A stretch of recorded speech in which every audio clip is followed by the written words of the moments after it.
It is the Monday after Ohio State 45, Purdue nothing.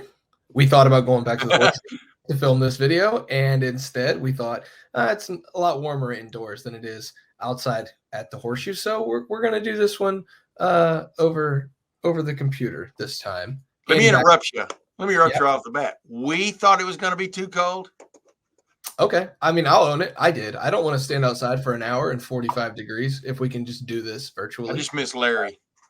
Yeah, I mean, our guy, Larry the Redcoat, which is kind of like Rudolph the Red-Nosed Reindeer, but he's Larry the Redcoat. Yeah, he'll miss us, but that's okay. It's 45-0 Ohio State. We're going to talk Ohio State Purdue. We'll maybe talk a little Ohio State Northwestern, anything else that's on these two gentlemen's minds. Andy, we did the rewatch. What'd you take away? Let's start with the offense. What'd you take away on the rewatch? Yeah, okay. I was ready to talk defense. We'll go off. Then go defense, Andy. Let's go defense then. Okay. Yeah, I mean, that's what jumped out to me first when watching the game back is just how good this defense has been really the last 3 games. But, especially in this one, again, it's showing up with the pressures that they're using, these blitz packages, a lot of 5+ rushers. They had 2 of their 4 sacks in those situations with sending 5 or more guys. And usually what you're seeing is either a combination of Sonny Styles and Cody Simons going at the quarterback, or maybe just one of those guys, and then they're dropping a defensive end in coverage, usually towards the flat. And it's really working. I mean, I think one of my favorite plays that Jim Knowles dialed up is when you had Jack Sawyer line up on the outside, and you had both Sonny Styles and Cody Simon blitzing. And then you have the 2 linebackers taking out some of the offensive linemen, opening up a free hole for Jack Sawyer to come inside, and then Sonny Styles cleans up the sack afterwards. I mean, it just feels like they're using these blitz packages to really create some pressure, which we just weren't seeing earlier in the season. And now this is 3 games in a row where it's really working for Ohio State. So they talk a lot about getting back to the basics and making things simpler. But I do think to, the common eye, it is more complicated. So it's this interesting balance of, finding the fundamentals with these blitz packages. So it's a mix of going back to the basics. Yeah, maybe an alignment and the technique, but also getting pretty creative schematically at the same time. Tim, what did you see on the rewatch that you wanted to bring up with this defense? Safety play was par excellence, including the interception by Lettermen Row. As I called him, he was the hanging Chad, staying in the election season vernacular. He was a hanging Chad on that one, played it perfectly and beautifully. Whatever Lee you want to throw in there, you can. But the bottom line is, I thought the safety play for the last 2 games has been over the top with him and Caleb Downs. Caleb Downs, it's hard to put him into perspective because he's really doing his job out there, but sometimes he doesn't get the credit he deserves for just doing his job. But Lettermen Row was probably the more spectacular of the 2 safeties on Saturday. And anybody can see the difference that having both of those guys on the field makes compared to what before Purdue, who did they play? Penn State. Before Penn State, who did they play? I'm trying Nebraska. to. Yeah. Before the Nebraska game. I mean, yeah, they still had a good day against Nebraska, but those 2 guys really perk up that defense. And of course, Jermaine Matthews, I thought played pretty well. They played him a lot, along with Denzel Burke.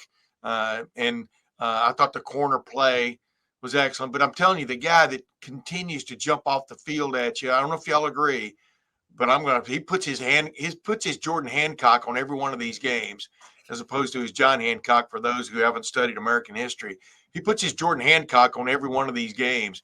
That guy's playing at a different level. I mean, I'm very impressed by what he brings from just a ball bat enforcer kind of a play to the backside of this defense. I loved. You also notice I said ball bat. That was a little bit of a cue. Yeah, I absolutely love the play that Jordan Hancock blitzed on. His feet get taken out from under him. He does a little bit of a helicopter. Gets up and still makes the half a sack. I think with JT Tuimoloau, if I'm not mistaken, maybe not. But it was just an incredible play, and it kind of shows like he's not going to give up on anything, because a lot of defenders, especially defensive backs coming from that level, are going to get helicoptered like that and kind of stay on the ground and let the defensive lineman take care of it. But he he was on a mission to get to the quarterback, and he, mission accomplished. I thought the safeties, like you said, Tim, were awesome. Lathan Ransom grades out at a 90.1 on PFF and 89.5 coverage grade. Now, that's helped a lot by the interception. They really, really value turnovers there. Hey, always get the bonus question right. Remember, you knew that in elementary school. Go ahead. Yeah. So, it's one of those things where the grade may be a little inflated because of the turnover, but I still thought he played really well. Caleb Downs, a low grade, I don't really understand what that's about, but those are just reference points. We don't use those as gospel. They just kind of highlight, if somebody's really good or really bad, you can kind of see it there. In the middle, I don't really know what they're worth. But yeah, the thing that stood out to me on the defense was it looks like the defensive line is just playing more physical. And defensive line, I'm not going to be the one sitting here in this chair to tell you that the defensive line wasn't being physical at all for 6 weeks of the season. But it did seem like there was a point where everything was just kind of stagnant, and so it didn't look as physical against Oregon, and even dating back a few games before that, the Iowa game, a little different, but I think their quarterback play was bad enough where the defensive line looked better because of the opponent. I think this defensive line is playing like really physical football right now, and it's not just getting to the quarterback, but in the run game, they're shedding blocks really well. They're getting to the point of attack. I really just like the anger, the demeanor, the energy, whatever word you want to use for it. I really like what this defensive line in general is doing right now. And that starts at the top with these senior defensive ends. It goes down to Ty Hamilton in the middle and Caden McDonald. Edric Houston, I thought, played pretty well if you take out that penalty. And, that's a good teaching moment for him. Glad it happened against Purdue and not Oregon. Good moment for him to have on tape. I love what I've seen from this defensive line the last 3 weeks, Andy. I think JT Tuimoloau has been playing really, really well the last 3-4 games. Even go back to the Oregon game, you could argue he made one of the plays of that game, holding Oregon to a field goal to give Ohio State a legitimate chance to only have to kick a field goal to win the game rather than having to get a touchdown there in that situation. And, the games after that, I think he's also been excellent. You have a couple of plays that really stuck out to me in the first half against Purdue this weekend, where he had one where he nearly had a sack, but creates a pass deflection, gets the quarterback hit on Hudson Card. He blew up a couple of plays in run defense in the backfield or right at the line of scrimmage. He was in there for half a sack. Of course, he pokes the ball out in the second half from running back Reggie Love to lead to that scoop and score for Jack Sawyer, his buddy, on the other side of the defensive line. So I think JT Tuimoloau has been playing really, really well. And Jack Sawyer, I think, had one of his best games of the season, which a get-right game for him maybe. Again, it's Purdue, but he had a great game against Purdue last year, and it's a way to kind of get that momentum back on his side. And I was looking at some numbers, guys, for sacks. Ohio State already has 26 sacks this season. They had 28 sacks all last season, and they are currently second in the Big Ten in sacks per game and tied for 18th nationally in sacks per game. So as much as we've talked about sacks and sacks not coming, well, you look at the numbers. I think a big part of that, of course, is the last 3 games with Jim Knowles and the staff rearranging the defense, having these blitz packages helping out to get pressure, often sending more guys than they have to block. And so I think that's part of it. But the sack numbers are there now, which is good for us in the narrative of just kind of putting that to bed. We don't need to really talk about that as much as long as it continues, but it is noteworthy. And then also takeaways too. They had 2 big takeaways. You talked about the Lathan Ransom interception. I just mentioned the scoop and score for Jack Sawyer. They now have 13 takeaways in the season. They had 11 all of last year. So again, you're doing these things. We talk about creating havoc.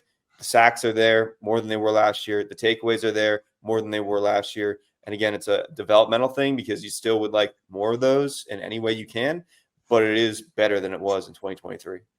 I agree. Number one. Number two, as Spencer pointed out on X, formerly known as Twitter, Gus Johnson's call on the Jack Sawyer moment was quite, based on previous calls, was quite inadequate. I guess he had a bad night at the Hampton Inn and Suites, or didn't get the free breakfast like he was counting on. But the bottom line was the lack of enthusiasm there. Nobody told you to make that a big noon kickoff game, right? I mean, what a joke that was to begin with. But number two, I agree this defense is playing on a different level, and it's playing on a different level because a couple of guys you expected to be even better this year than the last several years have now, in my opinion, tweaked up their game, and two of them are Jack Sawyer and JT Tuimoloau and Ty Hamilton. Ty Hamilton is doing yeoman's work in the middle of that defense, and Edric Houston. They got to do something about. I mean, officials miss so many immediate calls like face masks and things like that, but they always see, I don't know about y'all, but my mom always told me, don't stand there and take it, fight back. You understand what I'm saying? They always see the retaliation. And that's what they saw with Edric Houston, because that guy just had him basically in a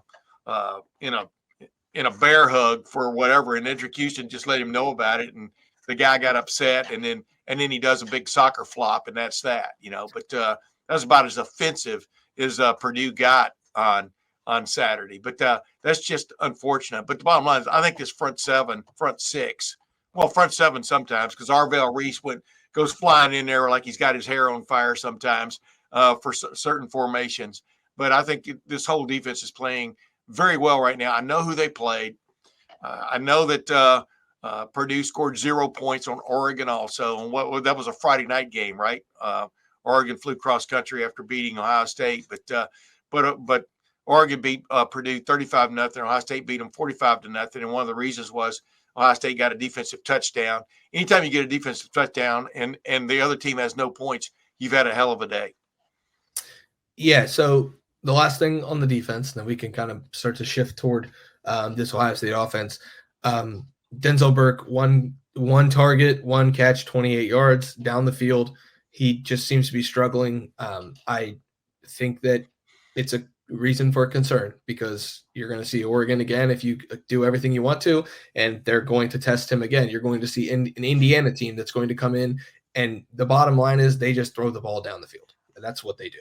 And if you're not good down the sidelines and down the field, you're going to give up touchdowns to Indiana. So I do think there's some concern there. I know it was one catch, but it seems to be it was one play. We can't really dismiss it at this point, because it's one seemingly every game where it's like, oh, it was just one. But one a game, when you get into the college football playoff, is going to get you beat. So I think that's a little bit of a concern. And then Davison Igbinosun, I think he's playing better. I still just want to see him go a game without a penalty. The last time he went a game without a penalty, ironically enough, was the game before Oregon. He didn't have a penalty against Iowa. He didn't have a penalty against Michigan State. He has at least one penalty in every other game this year. He had a defensive pass interference in this game. He's got 9 on the season.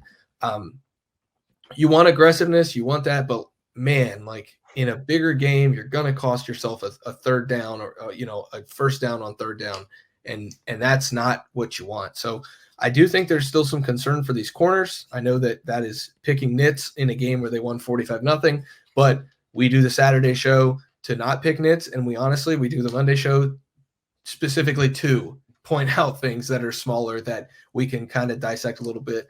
Andy, I'm a little concerned about these corners, but then you look at the other side of that, Jermaine Matthews, 40 snaps. I thought he looked really, really good in his snaps, and if you can keep these guys fresh, maybe you can keep them from having those plays given up or these penalties that are kind of plaguing them right now. Jermaine Matthews definitely seems to be breaking into the rotation a little bit more that we expected to be the case really from the start of the season, the way they talked about Jermaine Matthews in the offseason. But for whatever reason, that wasn't really the case at the beginning of the year. But now it seems like he has infiltrated that rotation. I don't think that necessarily has to do with anything of lost confidence in either Davison Igbinosun and Denzel Burke. I think the season's wearing on, and you want those guys fresh, as you mentioned. So that is kind of a byproduct of that, in my opinion. But yeah, he's looked pretty good so far. I thought he had a really good coverage situation in the first half on that long Purdue drive to hold them to a field goal attempt, which of course they missed.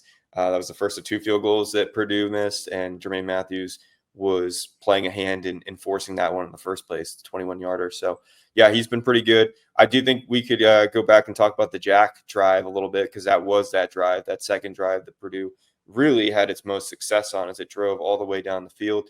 Watching it back, it was really interesting because Ohio State got into the backfield pretty much every play.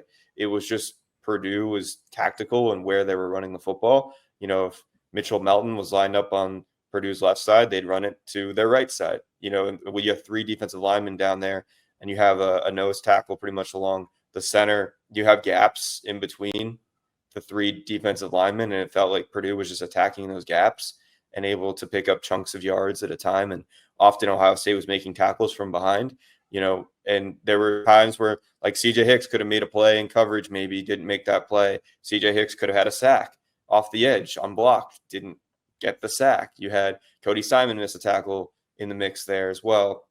Caleb Downs uncharacteristically kind of missed a tackle. I wouldn't call it a missed tackle, but trying to swipe in, and we've seen him do it so many times, but didn't make it there. So there was a lot going on in that series. I liked some of the experimentation because it's meaningful snaps in like the middle or really the early part of a game where it was still a 1-score game.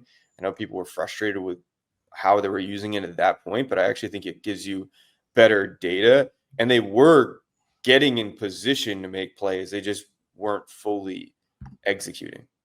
Yeah, 18 missed tackles they were credited with in the game, and I think I would say half of those were in the backfield. Ohio State had a chance quite often to make life even more difficult than they did for Purdue, and didn't get it done. The jack drive was interesting, like you said, Andy, because they were kind of creating a lot of havoc, and it wasn't working anyway. So I think you'll see them go back to that. I don't think you do it against Purdue just to say you did it and then throw it away. I think they put that on film for a reason. I'd like to see it with the ones. I'm not really understanding why they did that, but without the first team defense out there, because I think that the results could have been a little better with that. But that was the decision they made. We have seen it for 4 plays. It did not work, but I wouldn't say that it didn't work, because I think there were just a couple of missed assignments there. In the middle of that jack position, I thought Mitchell Melton did a pretty good job flying off the edge there. Yeah, that meant it didn't work. Because they actually bailed out of it, as you guys are talking about and stuff. And it was interesting. It's like they worked on that package with one particular group of defenders off on the side while they worked on their regular package during the week, is what it looked like. And as I described it, it was like a big ball of energy with no concentrated mass. And, it'll be interesting, though, that they threw that out there, as we talked about on Saturday. They threw that out there for people to understand. But it was what got me about it was like Purdue figured it out quickly. Meanwhile, Purdue was hapless otherwise. They put the P in hapless offensively, and I don't know. It was quite the experiment. Let's put it that way. Yeah, quite the experiment. And sometimes experiments, you just have to go to the drawing board and figure it back out. I think Ohio State will do that with this package. And now we go to the offense, which I think figured everything out on Saturday, including the run game, which looked kind of less than ideal, I would say, at the beginning of the game. And as the game went on, I thought TreVeyon Henderson ran really well, including that touchdown run that he had on the fly sweep. Different ways to get him involved in the run game. It wasn't Quinshon Judkins this week. It was definitely TreVeyon Henderson's. I think it's safe to say that. Not to say Q was bad. He did have a 9-yard loss on a play that he probably shouldn't have taken a 9-yard loss on. That was on the blocking on the perimeter that forced him into a bad play. And then I think he had negative rushing yards until like 2 minutes to go in the first half, which is just not what you want with a running back of his caliber. But the run game looked a little clunky at first. I thought they really got going in the second half. And it was just kind of I don't know. I on the rewatch, I wrote down that I thought it was just another standard day at the office for the Ohio State offense. Like, wasn't bad, but it wasn't, over the top, killer instinct, Mamba mentality, however you want to say it. Like, they weren't just like destroying Purdue, but I don't think that they played poorly, Andy. Yeah, I think the one play you're talking about where Quinshon Judkins lost 8 yards, it was on the 2 running back package that ended up working out really well later in the game. And it was just uncharacteristic that TreVeyon Henderson completely missed his block, and also Emeka Egbuka missed his block there. Those are pretty sure blockers, especially this season. So I actually liked the play design there. It just wasn't executed. And then, you saw them go back to that later in the game. And you saw Chip Kelly do that a couple of times throughout the game. There was also that motion with Emeka Egbuka where he motioned one way and double back the other way. They did that early in the game on a screen pass. Did not work out. Will Howard kind of threw behind Emeka Egbuka. It was incomplete. Thought he would have been blown up probably for a loss of yards. And then they go back to that same pre-snap motion with Emeka Buka, motioning right, coming back left, catching a pass and going for a 10-yard touchdown. So just Chip Kelly not throwing things in the trash after maybe the first time not working. And I think that's always something to note for an offensive coordinator with their guns a little bit there. More based on execution not happening the first time around and actually working out on the second. So that was something that I noted. And then also TreVeyon Henderson, I mean, not to pat myself on the back because I did predict him to be offensive player of the game, but I thought he had maybe one of those most impressive performances of his career just because of the limited sample size he had, but 128 scrimmage yards. He averaged 11.67 yards after contact, which is pretty insane. So 70 of his yards came after contact. So he just wasn't going down at all. And, you mentioned it, Spencer, the 19-yard sweep touchdown off the jet motion, but also he had a 29-yard run on that same drive where it was, again, the two running backs, and it was kind of a misdirection play, fake to Quinshawn, handoff to TreVeyon. And Tim, we were talking about this after the game, like where has this been? It's good to hold some things for later in the season. It's a little bit weird this came out against Purdue and not Penn State, and certainly not Oregon. Yeah. And that was kind of something we were talking about after the game. But certainly, I guess, better late than never. Ohio State fans, let me tell you something about Rowback Active Wear. There's only one way to describe Rowback: best fit, best feel. For those who aren't familiar with Rowback, they are completely changing the game with their incredibly comfortable activewear. Rowback just released their new game day collection, and it's awesome. With novel polo designs and clean hoodie and Q-zip designs for some of your favorite schools, it's definitely worth checking out. Nobody else in the market is pairing this level of custom designs with the quality of activewear. Rowback does it better. Rowback's everyday short are the perfect pairing as well. They are comfortable, have an elastic waistband, and great fabric that is made to have the appearance of a nice short, but the comfort of athletic shorts. Rowback is also proudly leading the NIL charge, having signed partnerships with college stars Jalen Milroe, the quarterback at Alabama, Quinn Ewers, quarterback at Texas, former Buckeye, and Ohio State safety Caleb Downs, one of your favorite players on the team. I know it. Among others, they're becoming the go-to brand for college athletes. They've got a lot of Ohio State stuff, the Block O on some things, Ohio State logos all over those polos. Use the code Lettermen20 on rowback.com for a generous 20% off for all new customers through the end of the week. That's spelled RHOBACK.com. That's 20% off all performance polos, shorts, and more with the code Lettermen20. Go check it out. Rowback Activewear. Enter the code Lettermen20 for 20% off your first purchase from our friends over at Rowback. I've been rocking the Rowback hoodie for a long time. Come join the fun. You've been wanting Rowback. Now you've got a chance to get some Rowback and get the Ohio State logo on Rowback. Go to rowback.com, Lettermen20 for 20% off your first purchase from the folks over at Rowback. Real quick, Tim, before you go.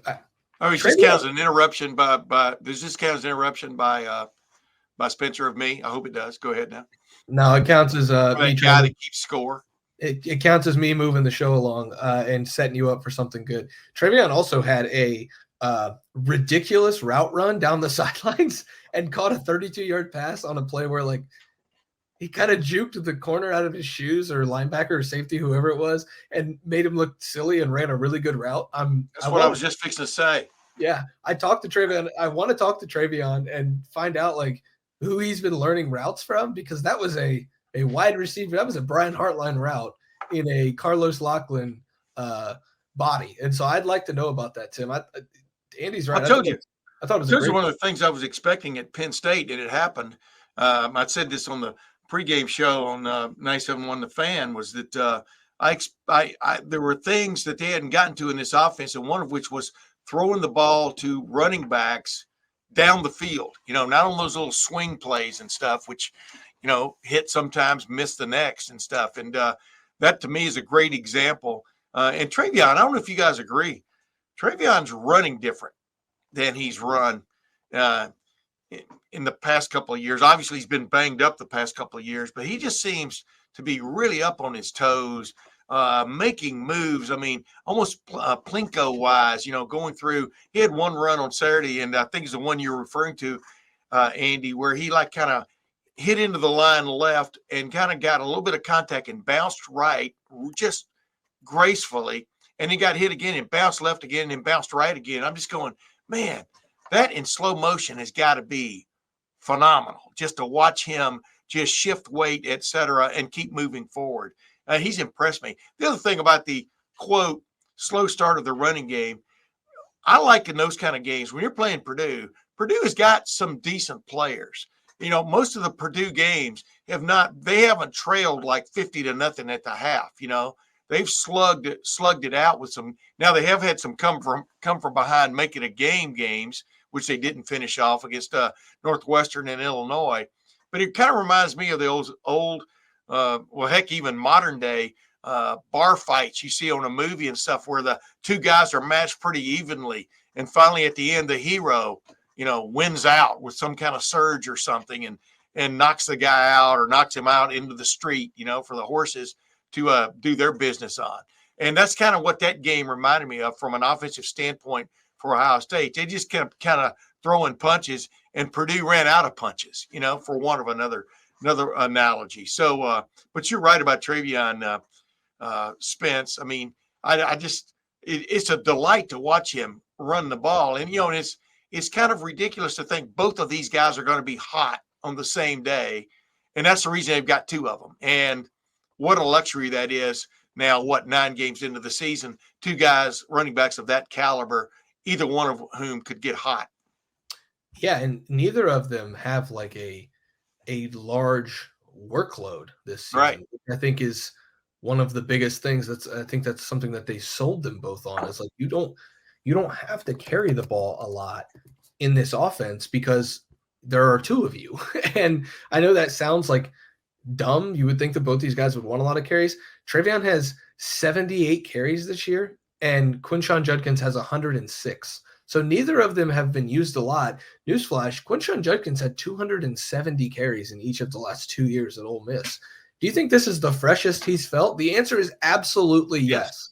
And so when they need them in a rematch against Oregon, if they need them in a game against Indiana, or if you get into a weird one against a Michigan team that I still think is really physical, if nothing else, like these guys are going to be fresh by default. And that's the reason that they're both here.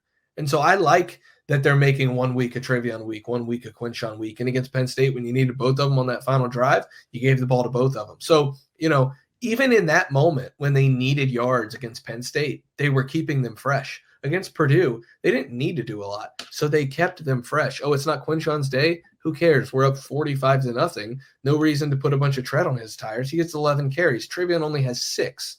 So Travion Henderson, 6 carries, 3 receptions. He's getting tackled 8 times because he scored a touchdown on the other one.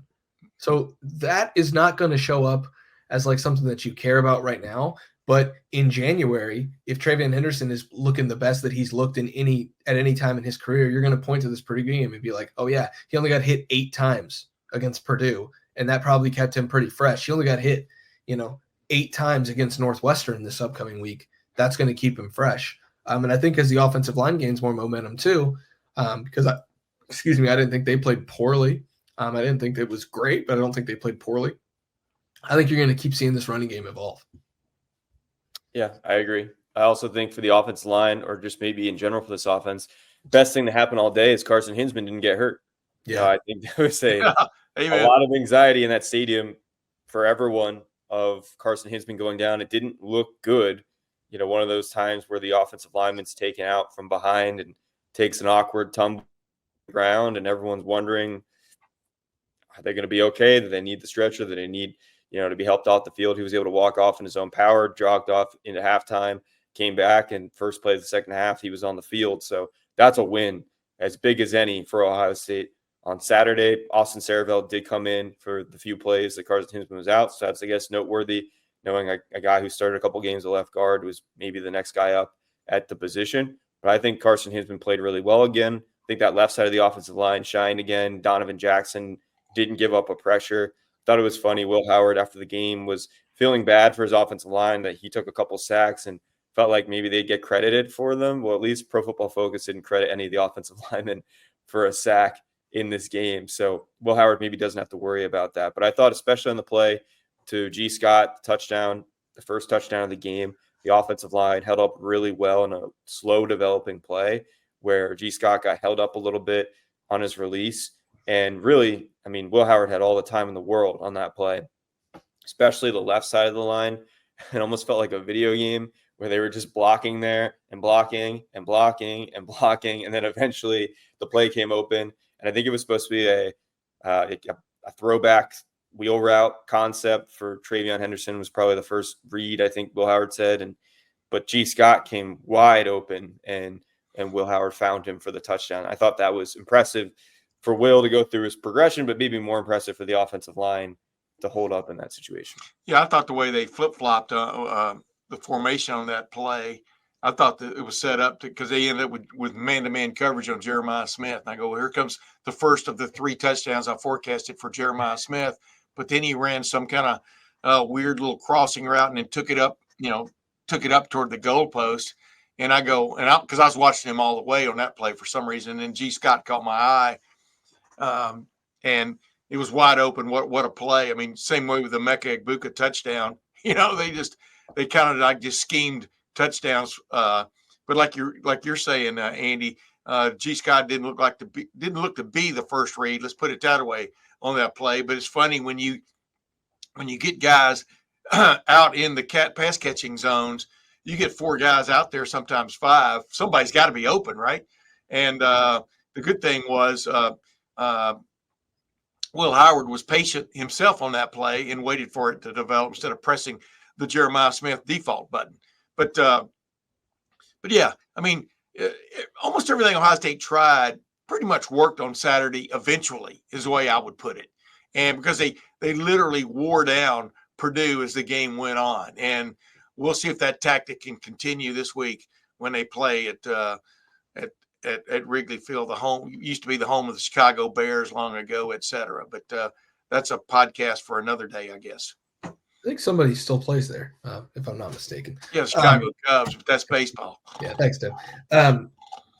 Yeah, I liked what the offensive line did. I thought here's the deal. G. Scott got open because Ohio State schemed it open, but also because Purdue runs man-to-man, and when you have a guy blocking that long, the guy who's supposed to defend him just gets lulled to sleep. Purdue plays so much man-to-man. All 3 of Ohio State's passing touchdowns were a direct result of just how much man-to-man Purdue plays with lesser athletes. If you have athletes that are not as good as the athletes across from you, you cannot play that much man-to-man, and that's why Purdue is 1-9 or 1-8 or whatever they are. It doesn't really matter, because they cannot defend these guys. Jeremiah Smith on a drag route, that's as easy as passing against the Don Brown team. Ohio State fans know that really well. Just run a drag. He's going to beat him to the pylon. Jeremiah Smith touchdown. Send him Emeka Egbuka in motion across the formation, then have him sprint all the way back because the guy is in man-to-man and he's going to have to fight through traffic. Emeka Egbuka, touchdown. G. Scott Jr.'s touchdown. They thought they had man-to-man on Travion Henderson for a wheel route. They did, but it was actually covered relatively well that time. So what happens? He's patient. G. Scott leaks out into the formation, but get into the pass concept, and the guy who was supposed to be defending him in man-to-man gets caught in traffic. Touchdown. All 3 of those touchdowns were a direct result. And I'm not taking away from what Ohio State did, because Ohio State obviously schemed it open, but they were not a result of exactly what Ohio State did as much as they were a result of Purdue's stubbornness not to just continue to play man-to-man the entire season with Ryan Walters, who did it at Illinois to a lot of success because he had 2 NFL corners. Now he has no NFL players in that secondary, and you see the result. So that's been going on. Let me ask you that. Do you think that's a sound off or rub off, whatever you want to call it, to the fact that he wants to show people what he wants to play? I'm talking about from a recruiting standpoint. It bothers you a little bit based on you got to kind of take from year to year what you got and do the best you have with what you've got. I'm talking about talent-wise. It looks to me like he's trying to show this is the defense we're going to play when we get really good players across the board. Are you going to be there, when you get those players? That's the other question he must ask himself. Well, and, for full transparency, I don't know if people know this. This isn't a Purdue show, so we're not going to go deep into Purdue's defensive philosophy. No, but you went deep into how they kept playing man-to-man. I just wanted to throw that in there. Yeah, I'm just trying to make the point of like, yes, Ohio State looked really good against this, but it's also Purdue's own fault that this keeps happening. You watch that Oregon game, you've got receivers who are so much better than the corners from Purdue, and they're scoring touchdowns. Why? Because they're better. They're better, and you're trying to play them head straight up man to man. Ohio State did the exact same thing, and Ohio State scored 3 touchdowns. And to be honest, all 3 of those touchdowns looked really easy. I know that that's why. the G. Scott one was not easy because it took a long time to develop, but he walked into the end zone. All 3 of the Ohio State touchdowns were untouched on throws. And that's why in pregame, when everybody talked about, naming your number, running the ball, I thought Ohio State should have just kicked back and thrown the ball down the field because it was a mismatch almost all the way across the board. And that's why I picked Jeremiah Smith to score 3 touchdowns in that game, because I didn't see anybody on that defense unless you figured out a way to hang somebody back and stuff from play to play, which they haven't been very good at either, to take him away. I think they clearly could have thrown the ball 20 times to Jeremiah Smith, and he would have had a game of games. I mean, that's truly what I believe. And it goes back to what Andy was talking about. They went into this game, Ohio State did, intent on, number 1, winning, and number 2, working on some stuff, right? And that's what we saw. This is not a very good Purdue team, and they weren't going to match up. And in final analysis, they didn't. Yeah, and they did give a drive to Carnell Tate, basically an entire drive to him, where I think he had 5 or 6 catches on one drive, which is fine. They wanted to get him the ball. They gave Emeka Egbuka a touchdown on a little bit of not a charity touchdown, but like a, hey, thanks for your work. Here's 1 catch, 10 yards and a touchdown. There was a lot of spreading the love around Andy, but I also felt like they were experimenting with some stuff, particularly in the run game. They, again, man-to-man concepts in the passing game. Now they've got those kind of down pat. I think you feel good, Andy, going into Northwestern before you have to play Indiana, about where your offense sits. You feel good about Will Howard not throwing an interception. I think that was a highlight. The fact that he had thrown interception 5 of the last 6 games. No interception, no fumble in this game. I do think his deep ball accuracy, Tim said it the other day, I agree with him. People have more ammunition. And this argument that he struggles with the deep ball, I don't think it's unfair to say that that's probably the weakest part of his throwing arsenal. He has made things happen when he's needed to, but that's, you could argue, more of a byproduct of how open some of the Ohio State wide receivers have been downfield.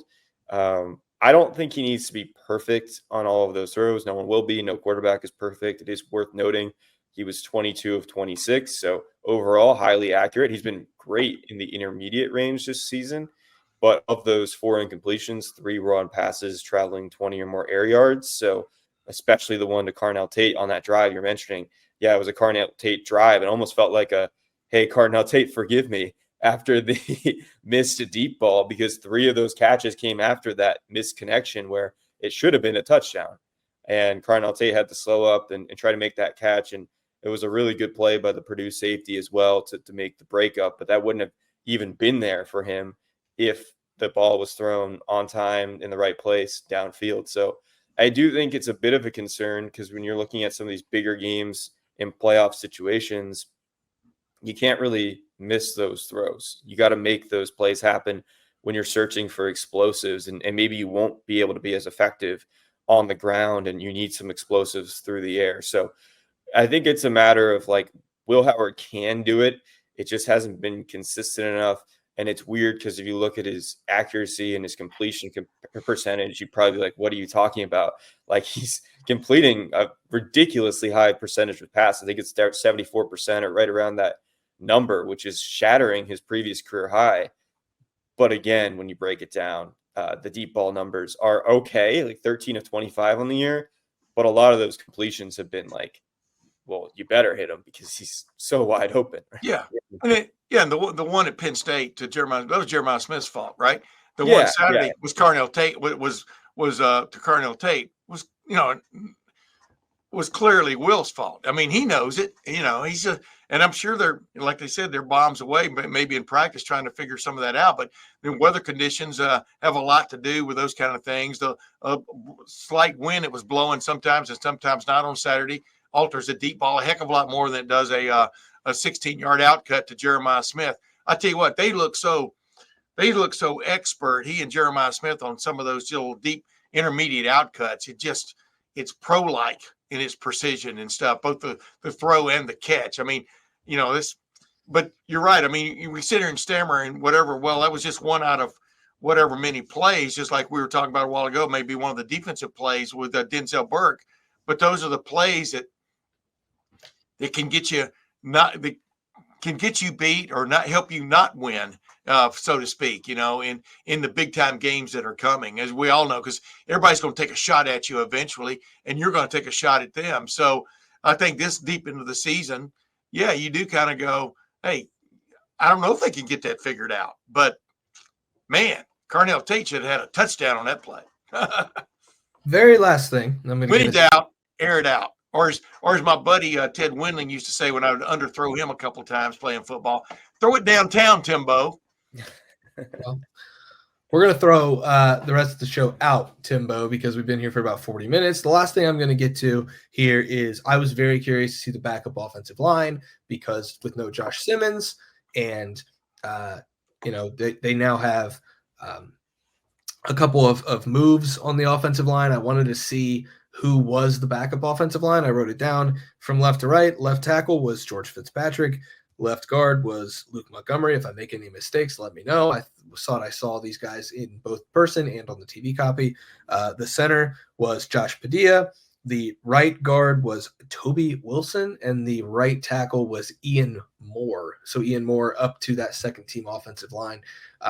Just noting that to make sure that everybody knows, that's who the backup offensive line was, because we always have an eye on the future, especially when it comes to offensive line development. So that was your five: Fitzpatrick, Montgomery, Padilla, Wilson, and Moore. I'm glad to see Ian Moore getting some run there. Andy, I'll let you close this out. Anything else? We got any last thoughts before we head to Wrigley Field and talk Northwestern? Yeah, I mean, I mentioned it after the game, but I still am thinking about the backup quarterback. I knew you were bringing that up. Yeah. I mean, it's an important question. I don't know. I'm sure either I will ask Ryan Day about it or someone else will ask Ryan Day about it this week. Where are you at with that? We don't get to see practice in season. We watched Devin Brown in practice. We watched Julian Sayin in practice, Lincoln Keenholz, Aaron Nolan. We saw all those guys in training camp. We haven't seen them practice in a long time. I don't know where they're at in practice, but all I know is that the two quarterbacks who have been getting legitimate reps in these games that have been out of contests are Devin Brown and Julian Sayin. And Devin Brown's been the first one off the bench every time, including Michigan State when Will Howard was hurt for a little bit there. And Devin Brown, aside from that really great throw to Jeremiah Smith, which was also a really great catch by Jeremiah Smith, hasn't really inspired much confidence that he could be a guy that could string together 3-4 consecutive drives that are all ending in points. And I don't know if Julian Sayin can do that either at this point of his career, but we don't really know. We don't have the data, and that's an interesting spot to be in if you're Ohio State, because I feel like you'd want to at least have confidence that you have a backup that if something goes wrong, whether it's for one play or one drive or one game or more, that you have someone you're confident in. And I'm curious if they have confidence there, because I don't know. It didn't look great in the final stretch of this game where really I think the starters could have been out earlier than they were in this game, guys. I think that Will Howard could have gone out, in the third quarter. I don't know if they needed that last series with him in. I would have been curious to see Devin Brown or Julian Sayin with some of the other first team guys. What would that have looked like? Yeah. I don't think we're getting super valuable data with Julian Sayin throwing to some, 6th, 7th, 8th string wide receivers, like down the line of the depth chart. Same thing with Devin Brown, you could argue, but yeah, it's just interesting to me. Yeah. Who knows whether they stayed in there longer just so they could get Emeka Egbuka his touchdown. You know what I mean? I think someone else could have thrown it, though. I know, exactly. His catch in touchdown. But when you take the first teamers out, you take them all. I mean, Emeka Egbuka is as valuable down the road in a lot of respects as almost anybody else on the offense. I don't know. I don't have enough data, guys, to make a true judgment on these quarterbacks based on who they're playing with, who they were playing with. I was down on the field for like the last 8 or 9 minutes of that game, and it was sort of chaos a little bit watching the quarterbacks and what they were dealing with from one play to the next. And I mean, and then Julian Sayin goes in, and I don't think I'm being facetious here. I think he threw, I'm trying to remember the number. I think it was 5 passes, maybe 6. 4 passes. Well, then 3 of them were to Dave Adolph. You understand what? And this isn't slamming Dave Adolph. And one was to Brandon Ennis, which Brandon Ennis could have caught over the middle, but he didn't.